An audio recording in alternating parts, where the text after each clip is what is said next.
African intellectual property officers often fail to identify the real originators of some creators, thereby according copyrights to those that innovate within the same creations.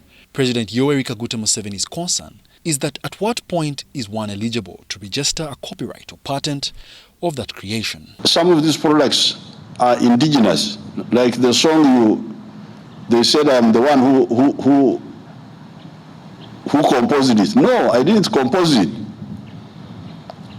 We used to sing it as children. We used to recite those poems as children, play rhythms. But these people in Kampala here, drunk with intoxicated with foreign ideas, they had never heard of those indigenous things. So I brought it up. Because I went to a conference that they are rapping. I said, what is rapping?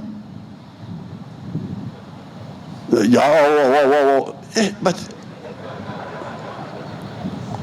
we have got our own indigenous rapping. So I said, may I show you how to rap in the indigenous way? They said, oh yes. Then I recited it for them. They were playing it when I came. But now the question is, who takes the copyright? Despite having a competitive advantage in Africa, copyright is yet to realize its full potential. It is through this challenge that Aripo member states aim to promote their creators through a robust network of policies and monitoring mechanisms.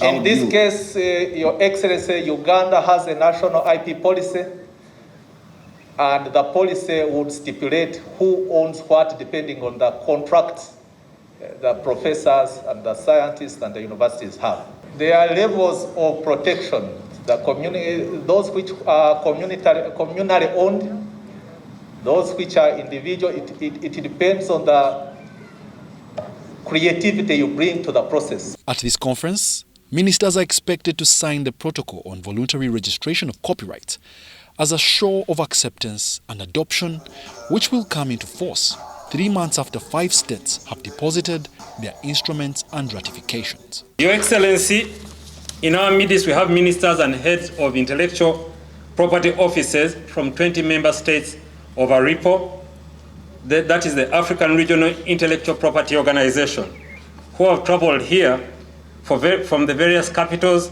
to adopt a protocol that will facilitate the registration of copyrights in Africa.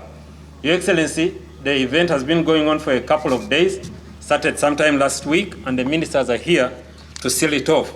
The number of creators in Africa grows by the day, meaning Aripo is faced with an uphill task of catching up to regulate a rapidly growing and diverse phenomena in the scopes of science, authorship, ICT, creative arts, among others. Wadulo Mark Arnold, UBC News in Munyonyo.